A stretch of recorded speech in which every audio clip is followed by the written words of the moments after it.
Véronique Brunstein, vous êtes déléguée régionale du syndicat national des infirmiers anesthésistes. Comme beaucoup d'autres professions de santé, vous êtes mécontente, il y a des soucis à l'hôpital. Qu'est-ce qui se passe pour votre profession, votre métier ? En fait, compte dans les professions de santé actuellement, on est en train de revoir la formation initiale, c'est ce qu'on appelle la réingénierie du diplôme, tout simplement pour rentrer dans le système LMD, licence, master, doctorat, au niveau européen.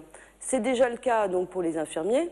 Voilà, donc la nouvelle session d'infirmiers qui est rentrée là en 2010 aura une équivalence licence.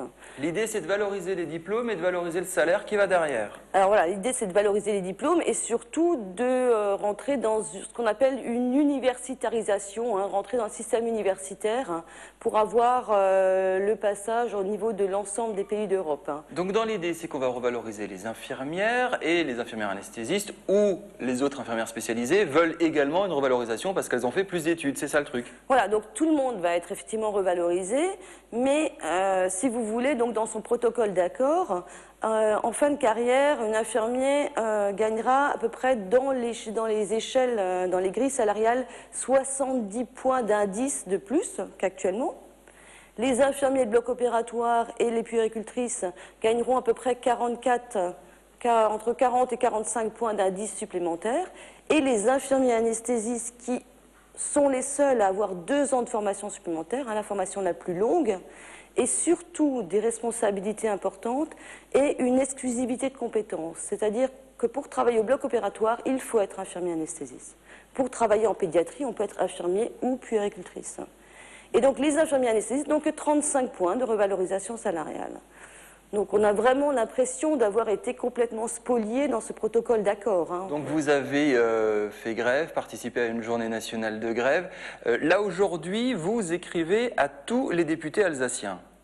Voilà, donc il y a eu une journée massive de grève le 11 mars à l'appel du syndicat national des infirmiers anesthésistes ainsi que le collectif IAD de la CGT et Sud Santé, donc qui a été une grève qui a été très suivie puisque dans la fonction publique il y avait 85% de grévistes. Voilà. On n'est que 7500 en France à peu près d'infirmiers anesthésistes. Vous leur écrivez quoi aux députés? S'il vous plaît, faites tout pour qu'on puisse avoir plus de sous? Bon, c'est un peu différent, c'est-à-dire que les députés, en fait, là, on va écrire de façon expresse pour dire que c'est quasiment inadmissible de nous faire passer en catégorie sédentaire à partir du moment où on est des professions principalement féminines, mais où on travaille les 3-8 jours, nuit, en travail posté avec ce que ça incombe, je veux dire, par rapport à la vie familiale, par rapport au sommeil, etc., pour une question de suivi du patient, en astreinte, en week-end. Donc, on dit c'est inadmissible de nous passer en catégorie sédentaire, de considérer que c'est de la sédentarisation. Combien vous réclamez en plus par rapport aux autres catégories, par rapport aux autres métiers d'infirmiers? Alors nous, on demande un différentiel en plus de 100 points par rapport à la... Ça fait combien en euros? Alors, un point, c'est vrai, 4,50 €. Donc 450 € de plus par mois par rapport à une infirmière, on va dire, traditionnelle. Voilà. Il y a d'autres professions médicales qui sont un petit peu dans votre cas, toujours avec cette idée de revaloriser les diplômes pour gagner plus.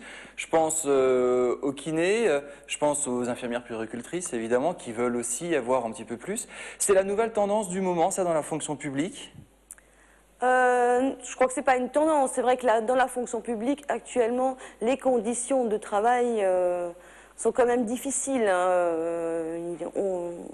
On est dans un plan de retour à l'équilibre, ce qui fait qu'un certain nombre de personnels ne sont pas forcément remplacés. Je veux dire, il y a quand même, on serre un petit peu les budgets, ce qui est bon, quelque part compréhensible. Je veux dire, l'hôpital ne peut pas continuer à être déficitaire à long terme, mais les conditions de travail restent difficiles.